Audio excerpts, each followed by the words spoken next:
All right. I'm just going to cancel it right there because the song ended and that's a good time to cancel it. And welcome everyone to today's show. Just making sure I got some audio. And as always, I thank you for being here at this live show for StreamTek. My name is, I'm going to push a little button, Anthony Barocas. I'm the Chief Gearhead here at StreamTek. And let me take this off as well. As always, this is a live show. You can help drive this live show, and that's why I do this live show 117 times every single week with breaks and things like that. But, you know, every single week. And I always love to know, what streaming questions do you have? You help drive this show. I've got an interesting topic today. It's actually not necessarily about streaming, but it's something a lot of people have to deal with when they need to move gear from one place to another. So and it's something that I am actually working, kind of muddling through at the moment too. And I reached out to a company called DeskPi, and they sent along their portable rack. They sent me not the one that I asked for. So we'll just deal with it.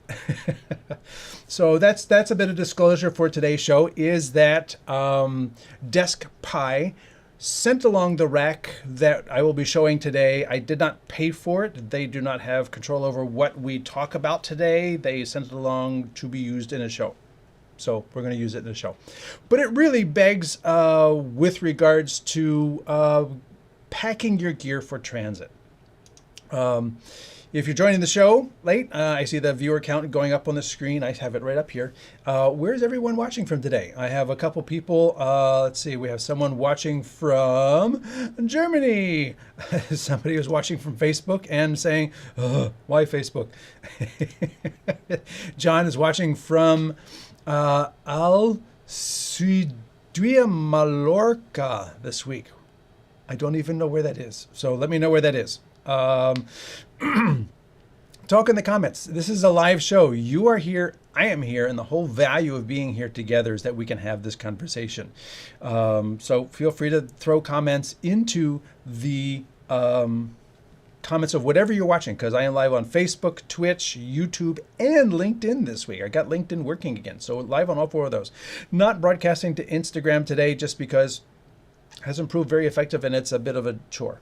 So, and then always tell me what other streaming questions you have, even if it has nothing to do with putting things in a rack of gear. And by putting things in a rack, I'm not talking about the country, I'm talking about a physical thing. And if you haven't already told me, let me know where you're watching from today. So, as I mentioned at the beginning of the show, today's show is about half rack. And if you're not familiar with putting things into a rack of gear, typically, and I brought one here. This is a rack. This was for the GHS Mustang band that I purchased this from secondhand. This is an SKB rack. I believe this is an SKB. It's typical of SKB, even if I can't find the word SKB on here somewhere. This is a 2-rack unit. It is pretty darn deep. Grapevine Marching Band. Thank you to the Grapevine Texas Marching Band. Let's see if I can spin it around the right way. Grapevine Marching Band. It's got closures on the front and back, which is typical of most portable racks. And you can see, I'll just put this down on the table.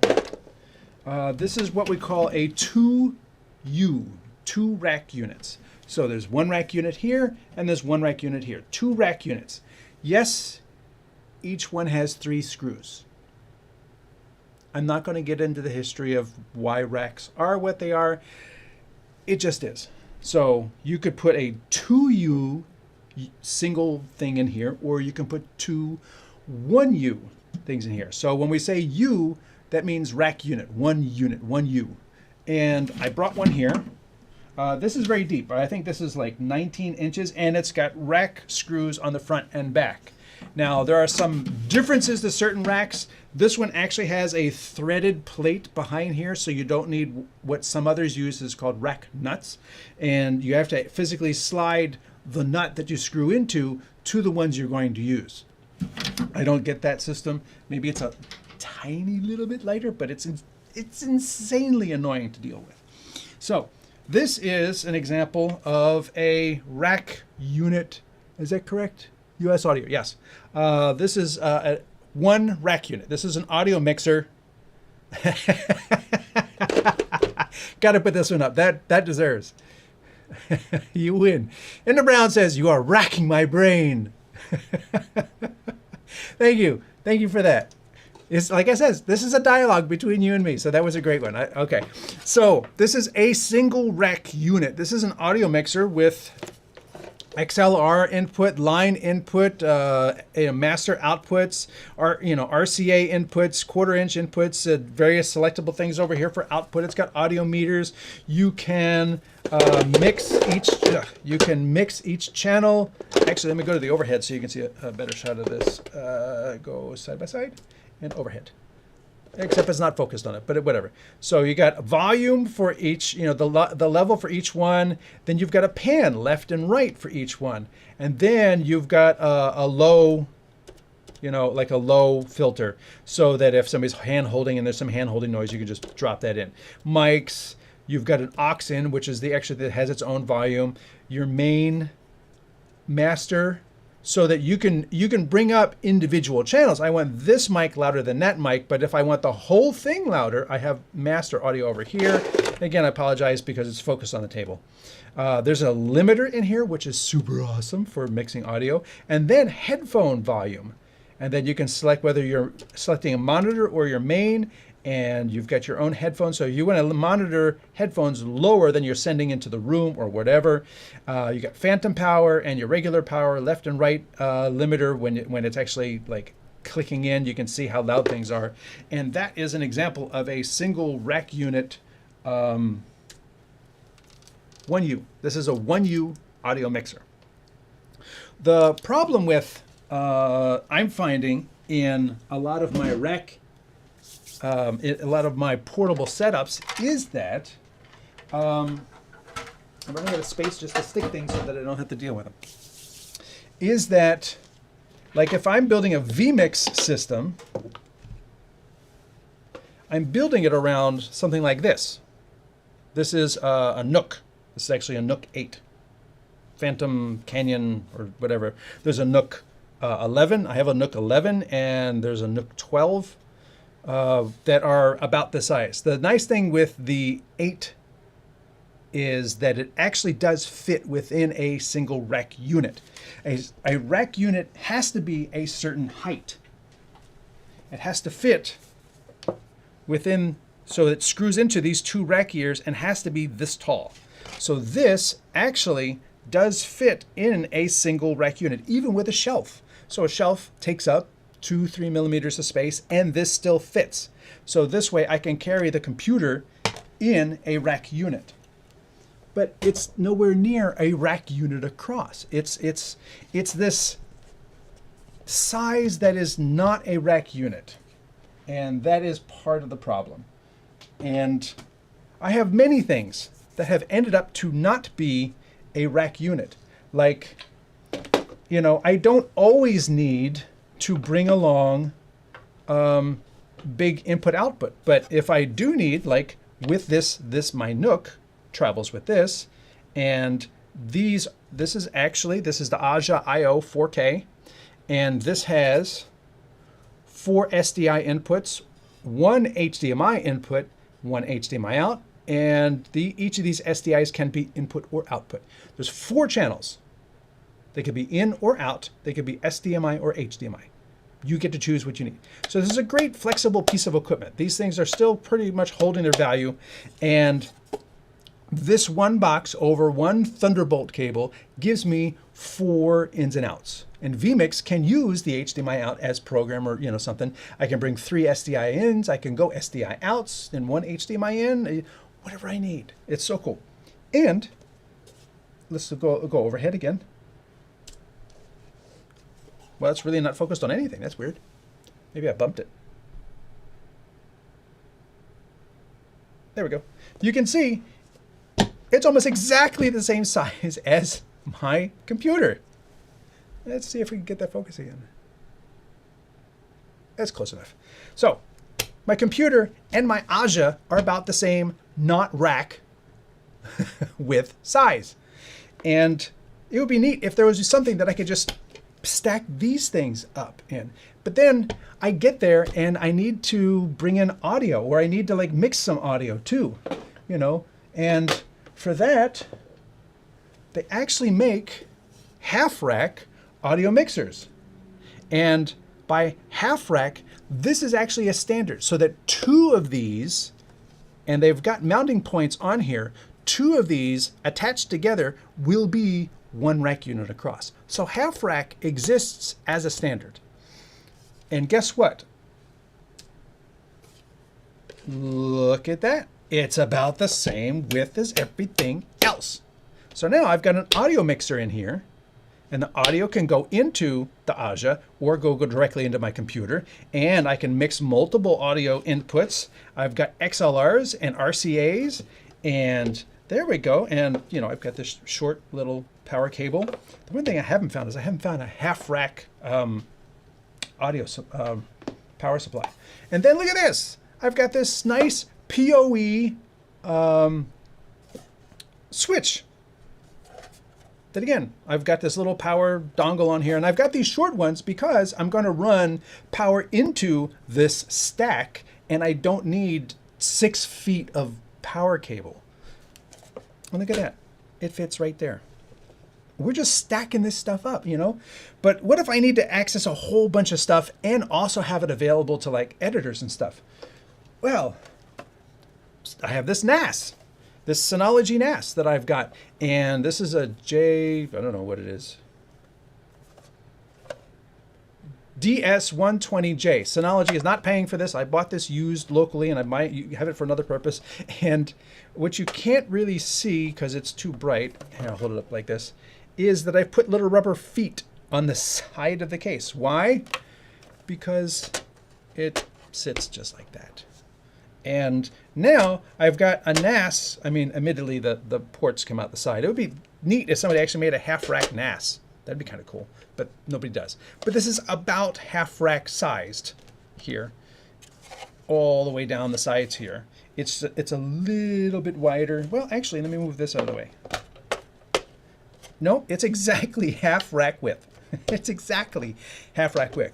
Although you're going to need to like have space for the cables to come out the side. And then I've got my, hey, you know what? If you're a Mac user, guess what? The Mac Mini is half rack. Just more half rack stuff. It's just, here, let me hold this up.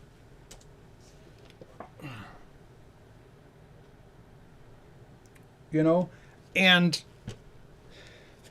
what if you just needed to bring in audio from the house?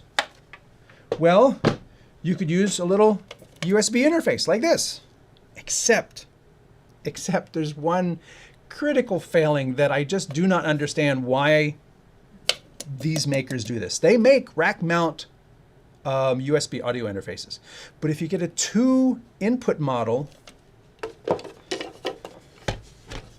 they make it like 2 millimeters too tall. It just does not fit in a rack. And this one has rubber feet on the bottom, which you'd have to scrape off, but it's just that little bit too tall. So I found one that actually fits in a rack, and that's the Rode AL1, because it's a single channel. You have one XLR input.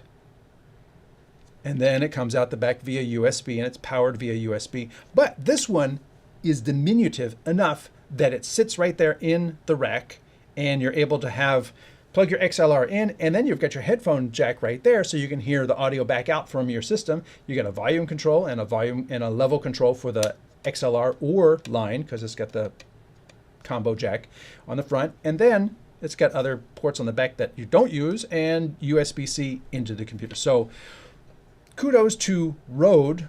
Props to them. No, they're not paying me. Every time I ask them to send me one of their video mixers or things like that, I never get a reply. So this one I have purchased on my own, just putting this disclosure in there. Rode, Thank you for making the only rack unit savvy 1 or 2 channel audio interface. So that's that. If you're looking for one and you're going to like start beating your head against the wall trying to find one, it'd be nice to find like an audio mixer like this sized unit that can also be an audio interface, but it doesn't exist. Hey, if you know of one, put it in the comments because, hey, we're here together. And again, for those who are all joined a little bit late, welcome everyone. And love to know where everyone is watching from if you haven't already put it into the comments. And if you have questions other than building a rack, throw them into the comments. It's part of the benefit of being here for the live show.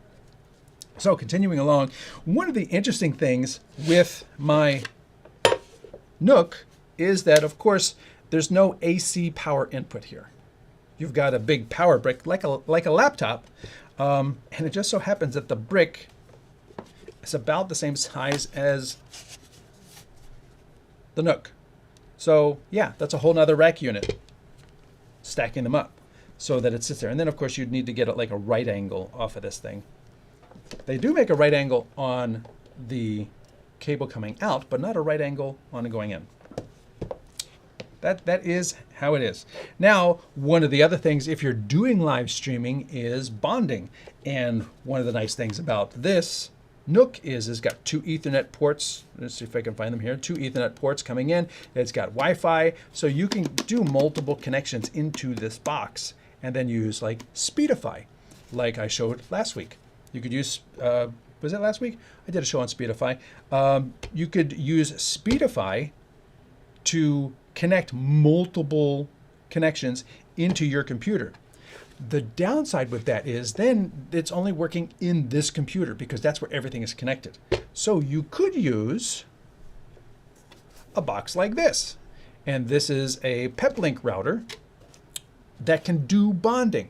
So I can have cellular, it has a built-in SIM card capability. I have cellular, and then I can hook in WAN. I could use Wi-Fi, or this can broadcast Wi-Fi, but it also has a LAN port. So these ports are all adjustable. So it has 1 WAN and 3 LAN, or you could have 2 WANs.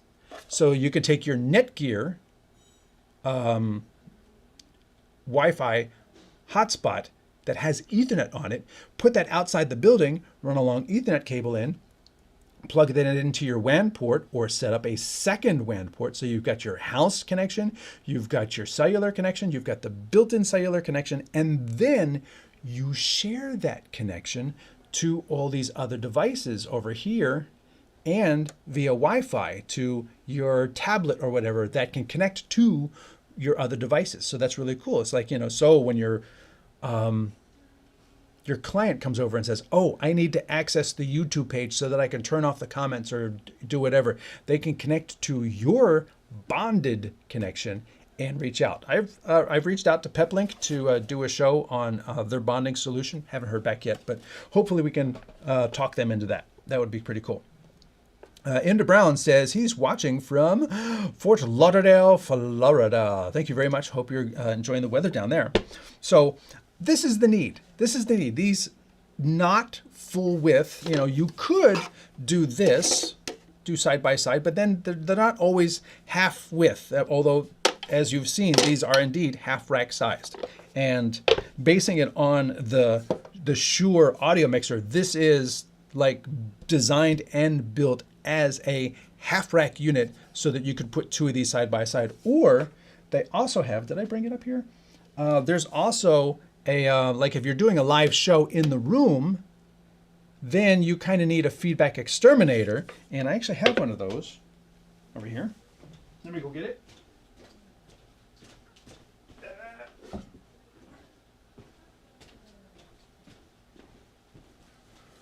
So you can get something like this or a limiter or something like that. And then these 2 Shure units actually have that bridging connection in the middle so that they can be connected. And then this is 1 rack unit across.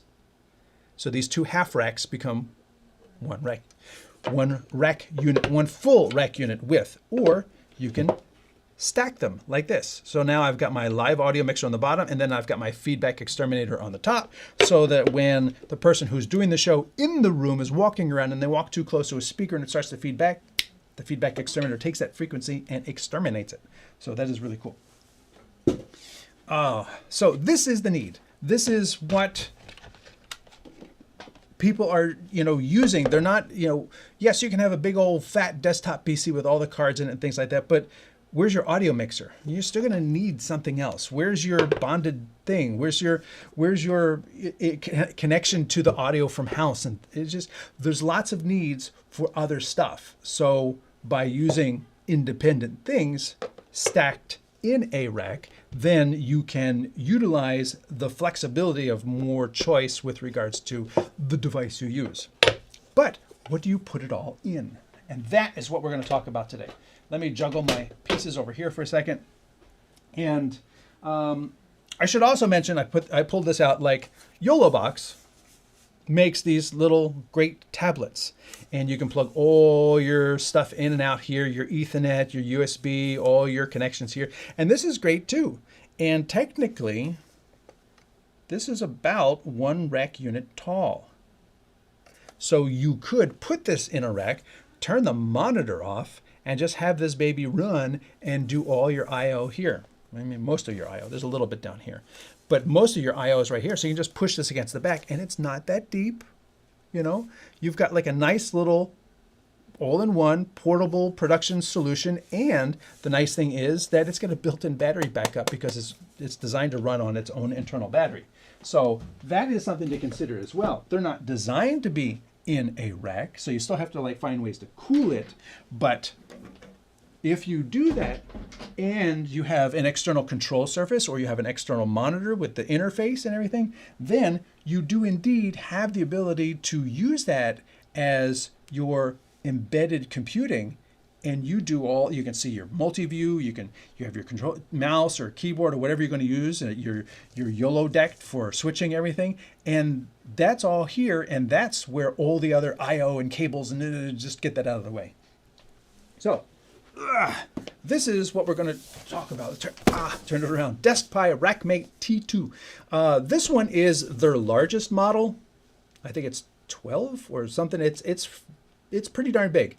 I was actually looking for the smallest model, which is what I asked them for, but they sent this. So this gives different rack functionality, and it's also deeper than the other models. So let's take a look at this. My desk is not really made. That's why I asked for the smaller one. But as this is an actual rack, I am prepared with drills and electric screwdrivers. So this shall be cool. Let's open this up. Let's go to my overhead, since you're not gonna be able to see me from the main one. So in here, you got a nice manual, how to put it together. They're using M4 by 8mm. And then over here you got feet, cooling plate on the bottom, aluminum rod. So really this is like IKEA. Over here they got hard drive things. As you can see, it's designed for Raspberry Pi systems. So they've got these systems so you can rack up Raspberry Pis and keep them cool. And it's got acrylic sides. Ooh. So let's take a look at this. Oh wow, they even included these cards. And I am not a Raspberry Pi user, so we're just not even going to open those. I'm more interested in the fact that we've got these plates. Can you see that? I can't even see my program on there. Yeah, you can see that. All right, so this is what they call a blank plate, but it has 1 rack unit height, but half width. This is a venting plate, so air can go through it. This is another blank plate. What else we got here? This is probably part of the build. We'll take that out. Take this tray out. And then, ooh, wow, this is pre-built. Okay. So we've got this whole side here. And then, ooh boy, lots of stuff. We're going to need a bigger boat. Oh, look at this. They actually include tools. Look at that. We got a, what is it, a regular Phillips? Yep, that's a regular Phillips. And then this is a hex. So that's interesting. So I don't have to fish around for tools. And then this is the Raspberry Pi mounting piece here. This is one of the half rack with trays that you can build whatever you want and then Velcro it or zip tie it into place. And that's one of the key things that I'm finding as I work on this stuff is that half rack is not something that a lot of people use. So there's not as many type of half rack solutions in terms of drawers and mounting. So they just make these trays with slots in them so that you can put whatever you want on there and then zip tie it in place. Because the stuff we're dealing with, you know, while yes, the Shure audio mixer has, and I'm running out of places again. The Shure audio mixer is designed for half rack width. The other pieces are not. And then this down here is the acrylic base. Okay, I'm not going to take that out because I don't care. And I do not feel I'm all the way at the bottom of this yet. So I'm also going to try to take this layer out. Yep, there's more. But wait, there's more. And we've got these plates, which I guess are half rack. Let's bring that tray up again. So they are half rack width, but these are like 3U plates for airflow and just to keep people from sticking their fingers in there, I guess. And then you have a bunch of little ears. I don't know what those are for. Mounting screws. This is obviously for Raspberry Pi. Make sure you can kind of see that still, I'm guessing. I actually can't see the program monitor at this point. These are like rack mount or computer mounting things. Feet. And this right here would definitely be rack mounting for building assembly pieces. And if I take this layer out, that would take me to the other panel, which is the right side or the left side. Ooh-wee. And that is the bottom of the box. So I can finally get this box out of the way and I can see what we're doing side by side. Let's go one. So this is the panel. And as you can see, it has an outside panel, and then these are your rack holes, pre-drilled, pre-threaded. So that is nice to see. And the only thing I need to do is I think I need to put these panels across to hold everything together, like that and like that. However, that begs the question, like that fits nice across the top. Now I got 2.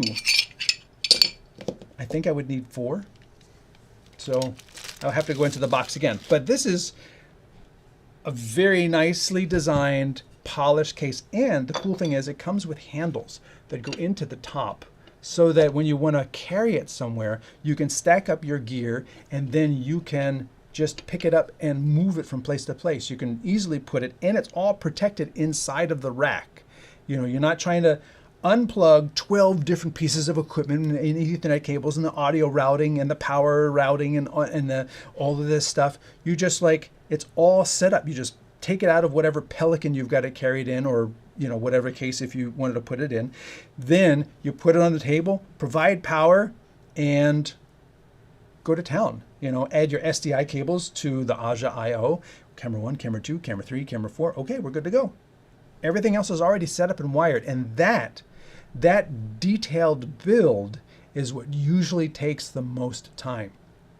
Getting all those pieces together, getting all of that wiring, the Ethernet cabling and the power over Ethernet and your audio routing and in and out, and then all of that takes just too much time really to put together. And that is why solutions like this really do have a benefit to users like you and me, because we're able to like have this thing built, kitted out with all the extra things that even if we're not going to use 4 different microphone inputs, yesterday we did, today we don't, it's still there in the rack. And it's there when we need it, so that all of a sudden when somebody comes up and says, oh, can we add an extra something something to the something something? You could be like, sure, no problem. I've got I already have an audio mixer in the rack already sitting there waiting to be used. So these are going to be the rack screws, and I believe these are the build this thing screws. So I'm going to take out some of these, put them on the table. Let's go over. No, other side. So I've got a various set of screws. I'm going to guess these are the shorter silver screws with the hex tip. So let me try this one here first. I'm going to try it down here in the corner. Oop. It's a little dangerous because it's just balancing there on its own, but, and just like that, it's in.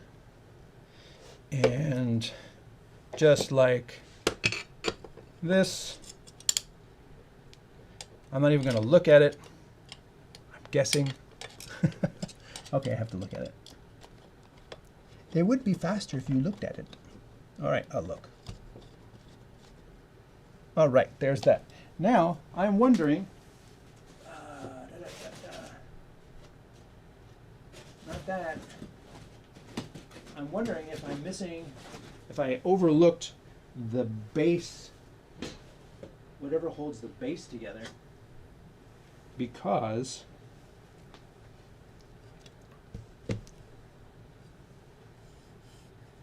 there was that, where did that other piece go? Where did that go? It looked like acrylic, but I did not think, oh, it does, yeah. So this piece is acrylic, obviously meant for a lot of airflow, and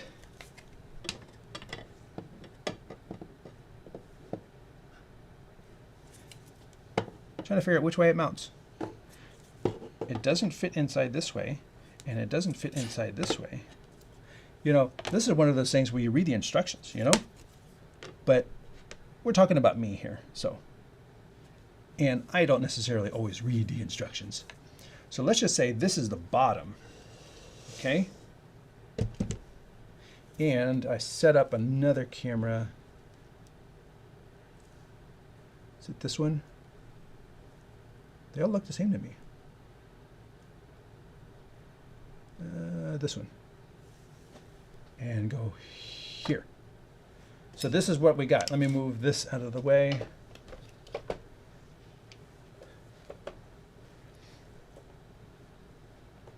So you can see this thing is pretty darn tall. And I'm using these on the bottom, and I'm assuming that this goes on the top, because it does line up with certain holes. And I would think, or maybe it's the bottom. Doesn't matter, I can flip it over, because this is all identical on one side or the other. This is not threaded, but the other side is. Get this out of the way. So I could put this here on the outside.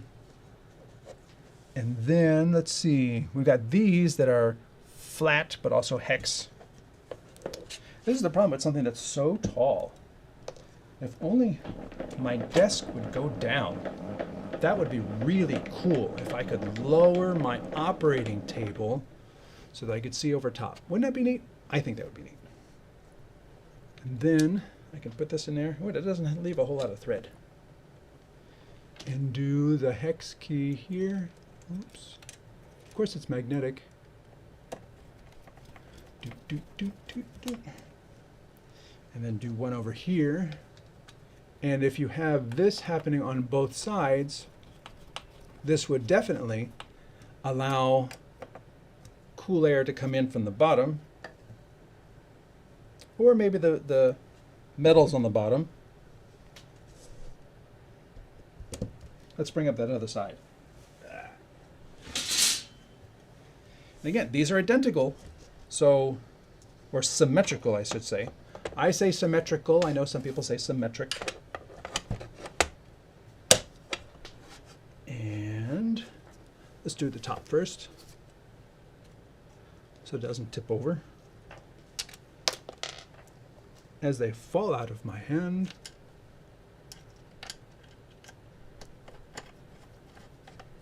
The challenge with the magnetic screws is that as soon as you bring the screwdriver up to it, they jump out. It's like, no, I had it lined up. Don't. There we go. All right, now I don't have to worry about it falling over. It is still at an angle. There we go. And then I can do the other end.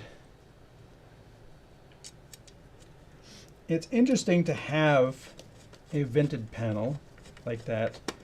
I think that would be most useful on top to let the heat rise out.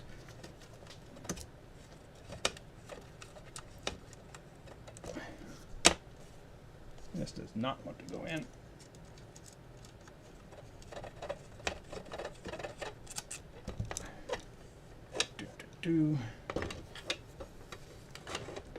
Yes, it's sort of a build it show today.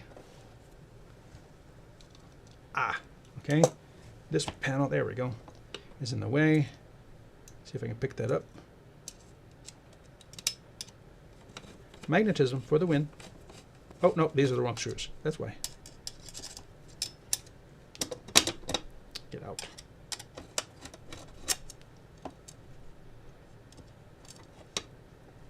All right. Hey, Brent, thanks for joining us. You're watching from Texas. Now, the difference with these are this one is designed to countersink itself in here so that it doesn't stick out. So the sides of this are actually going to be flush, except for the rack screws that you put in. But the design part of it is not sticking out in any way. And then we'll flip this over. And these, again, these RackPi cases are available in different heights, different numbers of rack units, so that you can get one to hold all of your gear. Now, just like Pelican cases, the one does sit there and say, oh, you know what? Well, I could easily put even more in there. You know, let me get a bigger case. This way I can just carry it all in one case. And as someone who has done that, let me tell you, don't do that, because what you end up doing is, let's see, are these kind of, okay, those are straight, so that's probably this one. What you end up doing is you end up creating something that is so big and monolithic that you can't lift it. And that looks too small. Let me check this. No, that is correct. So let me try it with the washer. Although I don't think it's going to give me a whole lot of thread sticking out.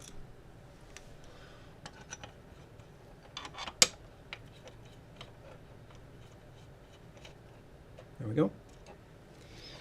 And if you've ever built stuff, you probably know this already, but my grandfather taught me a great lesson about putting things together. You see this is still wiggly, even though I put the one side in. He says when you're putting it together, don't tighten the first one. Leave it loose, because you more often need to have a little bit of wiggle room for the second one to make sure you can get it in. And I have followed that advice for many years, and it has proven itself to be worth its weight in gold many times. So when building, you take that first one, and when you put it in, you get it in, but you don't tighten it. So here we go. I come down. I could just tighten it, and then say, oh, good, I'm good. But that's not lined up. I know that's not lined up, because that's the way things work. So let me leave it all wiggly. I mean, it's in, but it's still very wiggly, so that when I bring the second one in, I can just, there we go, wiggle it around so that it finds the hole, tighten the second one, or the last one, and then we go back and tighten the first one. So now, that's my rack.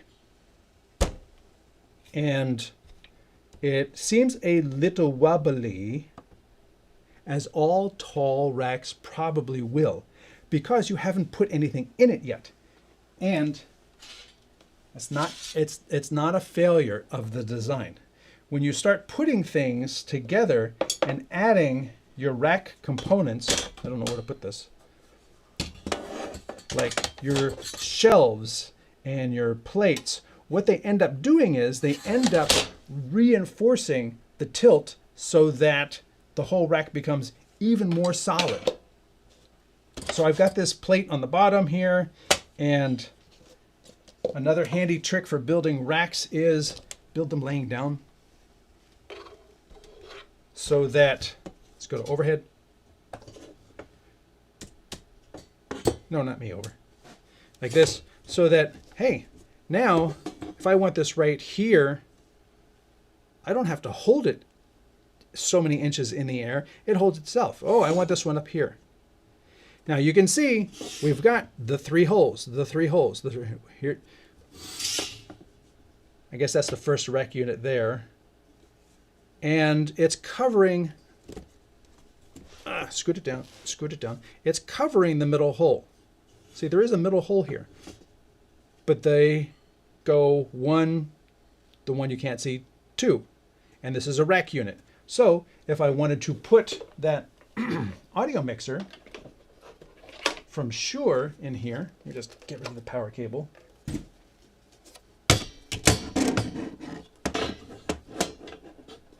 What would really work better for the Shure is that I got the rack ears for the Shure, and that would fit directly on here. And I think I do have those somewhere else. I just didn't bring them. So that would fit right just like that. And that is a rack unit to just fit in there like that. So hey, look, there's that.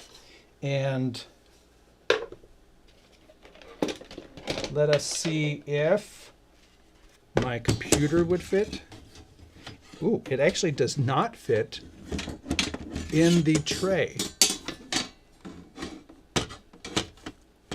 It is a good 5 millimeters, 6 millimeters too wide. Even back here, it's not going to fit. It'd fit this way, but I want to be able to access the ports on the front and access the ports on the back. So this is not a solution here. And given that all of these pieces were the same width, I'm willing to bet you that this Osee is also not going to fit in this half rack. So despite me calling this show half rack, it turns out I need slightly more than half rack. I need half rack plus half rack and a centimeter is what I need. And here I thought I was so smart. I mean, I like the rack and everything, but if my gear, the rack is actually big enough to hold these things. Look, this stuff, let's go overhead again. This fits. The Osee fits. The mixer fits, but this does not have rack ears. You know, the one thing that would fit is this piece is going to fit because it's actually too small. It's actually considerably smaller, but would it also have enough room to the next rack unit? I think so. And they actually included a half rack height shelf, which is very cute. So I'm not going to be able to hold it there. That's a catch-22. There we go. So would that work? Does not look like it would. So that one is on a rack unit, and that shelf is on a rack unit, and then the next one can't come down to reach that. What could somebody possibly do to make this work? I'll tell you what. You mount the shelf backwards. So now this shelf is sitting here with the flat part at the top. And then my computer, where'd my computer go? Which we all know fits in a rack unit, would just be Velcroed to the top of this, just like that. And it'd be happy as a clam to sit there. No problem at all. Because it's not being constrained by these sides here. It fits in the rack, but then when you take away the space that this metal does on both sides, you're left with less than a rack space. And then you could just mount this. Let me show you overhead. I'm mounting it on top of the shelf, not within these confines, but rather I'm using this to provide the support for this shelf to hold my device. Just like that. And I can do this several, gosh, I got so many here. I could, do this all the way up if I wanted to. And it leaves space here for something else hanging off the bottom. Because if I'm using zip ties to mount this on top, and I can mount this anywhere I want. It doesn't have to be at the very front. I can mount it partway back a little. Then I could just as easily take my USB audio interface, which I already know is not going to fit within a rack unit on a shelf, but I can then mount this underneath. Yes, without the cords wrapped around it. That would look nicer. Brent says he's watching from Dallas, Texas. Thank you, Brent. Thank you for tuning in. And if you have any other questions, feel free to throw them in the comments. So here we go. Now, I have to say, that would be a mighty nice looking connection set up with my Nook on top, the audio interface mounted in the space under the rack. And I could zip tie them in here, and they're not going to move, and they're going to stay connected. And House gives me XLR. I plug it in, dink, dink. I'm all done. I got my audio I/O here. I've got my computer here, and then on the next one up, I've got my Osee. I've got my audio mixer. We start building our way up, and there are plenty of also, if you need some wireless audio, there are plenty of half-rack wireless audio receivers. So you could easily bring in some wireless audio, a couple handhelds, and I've even seen, people make little drawers for these DeskPi units as well. So you want your little lavaliers, you put them in a little drawer tray, and when you pack this thing up to go, it's all in there. And pre-wired, ready to go. With convection cooling, you can add fans. You've got the plates. Let me put this in here. You've got the plates here so that you can strap some. They actually are pre-drilled for fans, so you can add some computer fans to this, maybe even USB powered fans, so that when your computer powers up, all of a sudden, it's now venting heat out of this tower, which is already completely open on the front and back. Because I know when I push my Nook hard, the fans are in this Nook are designed very well. Actually, it's very, you're not going to notice it at first glance, but you've got all this I/O on top here and all this I/O on top here, but you have no I/O on the bottom half of the unit. Well, that's because the bottom half of the unit from front to back is cooling. It is designed so that it pulls air in from the front and blows it out the back. And I don't know if you can see it from above. Can you see it there? You can kind of see it. There you go.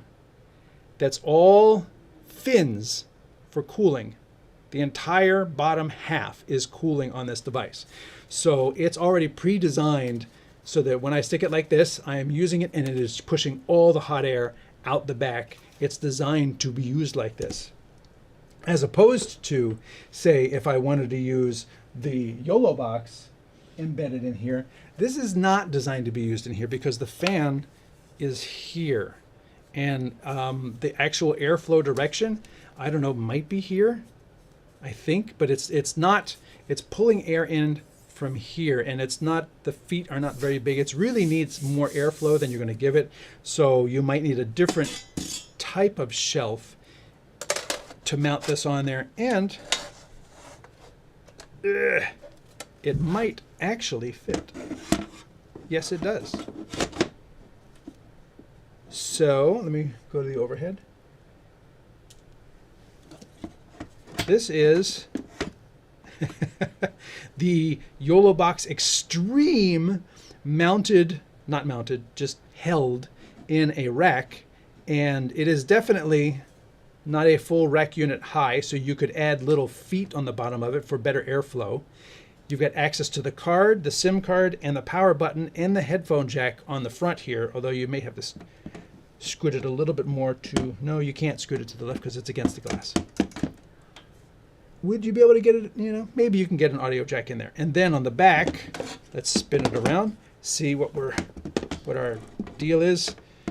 You kind of lose the input 1, the HDMI, and the power jack. You need the power jack on the outside. So you'd have to find a way around that. And then the rest of it is easily accessible, as well as the venting of the heat from the fan area right here, as well as your audio input and output there.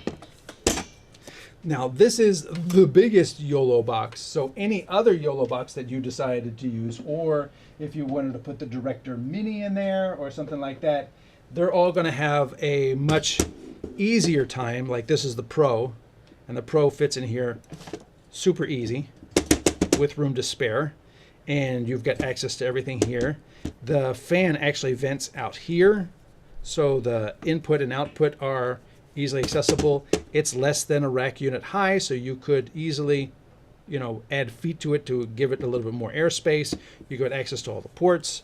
And then on this side, you know, this might be the front, so that it's got my memory card and power button and SIM card. Not that you need the SIM card, but access to those things. And then all your I/O poking out the back or into the rack where all of your other stuff is. Another really handy feature of using devices in a rack, what did I do with that other tray? Here it is that you can get not a patch bay, but a connection panel for these things, so that your devices are plugged into this patch panel, and then when you get to a location, you're plugging all the cameras in, you're unplugging all the cameras, you're plugging the cameras in, you're unplugging. All that wear and tear and plugging and unplugging occurs on something else that you can easily replace if you need to. So, you know, the little patch for your HDMI pass-through breaks, throw it away, get another one. Or you even carry a backup in the kit in the little drawer. That way, you're not doing it into your actual device, and it's not going to get damaged by somebody janking it in the wrong way or banging on it. You can put that on another panel on disposable connectors. And that way, that can make your gear last longer.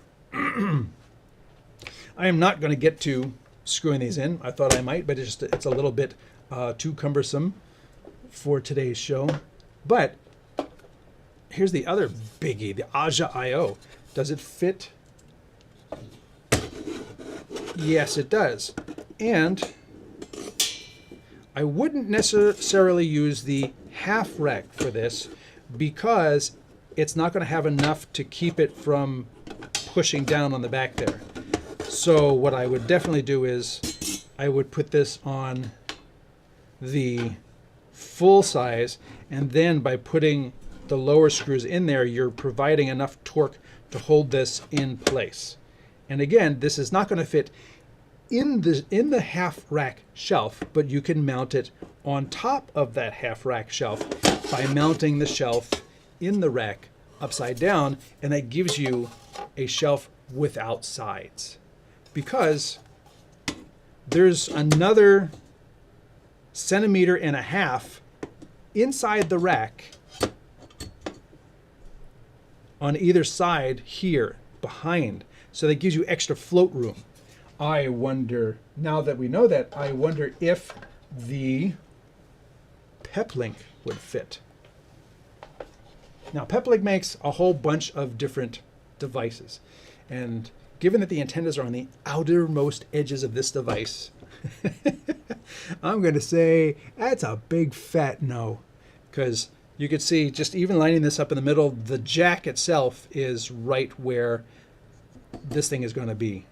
I mean, if you were to possibly mount it in here,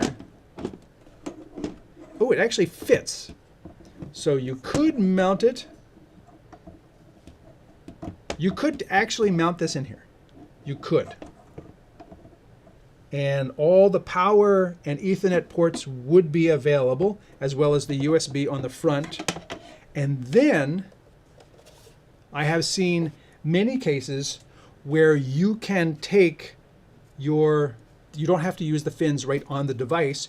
You can take via a thin cable to an external antenna.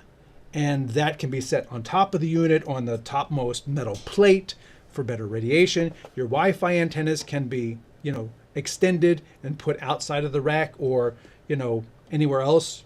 You could mount them, you could mount the Wi-Fi antenna sideways or like this inside of the rack, I think. No, it would stick out the back. You could use smaller Wi-Fi antennas. But then you would still have access to the ports over here. And people might ask what this is. This is for an expansion module for different things. But that way you could technically mount, once you tighten it down, you could mount this box in here because it fits within the overall width of here and would sit on a shelf and give you the status and everything. And there it is. It's in my rack, already wired up. Everything's connected to it. Wi-Fi is set up, and I can have one cellular, antenna in here. I mean, technically, well, look at that. I can actually have both cellular antennas in here. Look, actually, if you mount it in the middle of the shelf, this thing definitely floats just fine. Wow. Okay. I take it back. You could actually float the whole thing in here. Cumbersome to build, but then the nice thing is you're only building it once, and then it stays built, and you grab the handles on top, and you take it and deploy it wherever you want to take it and deploy it. So that enables you to build things in a half rack, thinner width, and unlike this one is their largest model, and also deeper than the other ones too. Let's go over here. No, not that one. Here.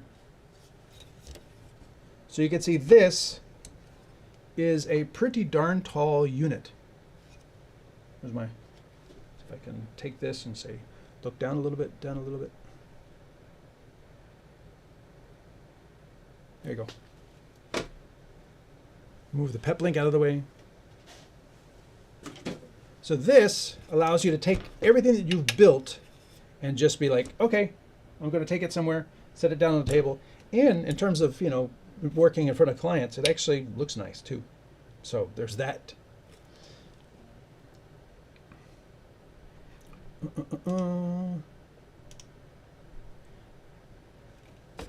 And if you had any questions, I would, check them out and answer them. But this is a nice look at the DeskPi system. This is for Raspberry Pis. This is a monster rack. It is super tall. Let's count how many rack units we've got here. We got 1, 2, 3, 4, 5, 6, 7, 8, 9, 10, 11, 12. That's what I thought. 12 rack units tall. 12 half rack units tall. And what this does is that lets you build a very complex wired setup and have it available, built up so that it's ready to go. Just provide power and your external, Ethernet or your external connectivity or cellular if it's built in as well, and you're ready to go. Just provide power. Now, if they make a nice half rack UPS, that would be awesome. I think there's only one company that's making lithium ion UPSs like that, and they're very pricey, but in terms of having a lithium ion built-in UPS solution to power AC gear, it would probably be worth it. So that has been today's show about trying to utilize half rack solutions for all of the gear that is not really a rack unit. And then, as you saw, this is just a little bit larger than the half rack shelf. And then if I go and put it on the same shelf as this, they're not going to fit in a regular rack either because they're too wide. So stacking it makes them a little bit more amenable to use. And the nice thing is that half rack is a solution so that whether you're dealing with PCs or Macs, your half rack gear is ready to go, pre-wired, pre-configured, put it down, plug it in, and go. That's what building a half rack solution for these smaller things, you know, this litany of gear that we need to put together and take it apart every single show, by building it into a system where it's already pre-built, by building a deployable system that lessens I thought that, oh, I forgot that audio cable between here and here. Oh, let me retest this. Oh, because I unplugged it and I started the computer up with it unplugged, and then the computer resorted to something else, and now I have to go into the application and read. And by having it all built, connected, and ready to go, when you power up, it's all there. And that really does simplify and make your systems more bulletproof in terms of delivering your live streaming shows. And speaking of live streaming shows, if you wanted to check out more live streaming shows, you can go to the YouTube channel where I have lots of live streaming shows. You can come over here and look at all the different live shows we've done. The Tiny Studio, Speedify was 2 weeks ago. There it is, Speedify was 2 weeks ago. And you could check out all the different videos. And one of the coolest features is on YouTube, if you're looking for a specific topic like NDI, let me actually raise my desk back up because it's a little low to be working on now. There we go. I can take this keyboard, put it on top of my half rack of gear, and let's just say I wanted to I need to learn more about NDI. I can search NDI. I could search NDI in here, and then boom, it's going to show me all these videos about NDI. More NDI, introduction to remote, the GoStream with SDI, and it has NDI. All in on NDI, NDI cameras, talking about what's the difference between SDI, NDI, and HDMI. And this one, if you haven't already checked it out and you're curious about what NDI actually offers, the basic intro is the video to go and see. And then from that one, you can then come up here to the more NDI. So you can evolve into it. And then if you're looking for examples of what's all the different ways you can use it, All In on NDI is a video from like 5 years ago that I did. It talks about using it for communications, for Tally, for PTZ, and different, actually on location, showing deployments and how we're using it on location for corporate events. So that's a great video to see as well. And if you find a video that you like, do me a solid and share it on your social media so that other people who don't know about StreamTek can find out about all these different useful tutorials that are here on this channel. Also, feel free to follow me on streamingmedia.com, Streaming Media Magazine, where we talk about being all in on NDI. I did an article right here. Actually, go like this. I did an article called All In on NDI. All the blue parts are being keyed out because I'm on a blue screen. And that magazine is freely available. It's a trade publication. You can sign up for Streaming Media on the website, streamingmedia.com. And then lastly, if you need to reach out to me for consulting and other questions, you can go to streamtek.us and then up there is a contact us page. And if you have products, the review policy is published there as well. So with that, I'm going to take my drill and head off into the sunset. I thank you all for being here. And once again, my name is Anthony Barogas. I am the Chief Gearhead here at StreamTek. I am here every week, and definitely check out those tutorials on YouTube, and feel free to share them. If you're watching on Twitch, Facebook, or LinkedIn, this is what you look for on YouTube. And if you're looking for me on Facebook, it's Stream Technology as well, with a K. So, as always, I appreciate you being here. Love doing these live shows with you. Thanks for watching.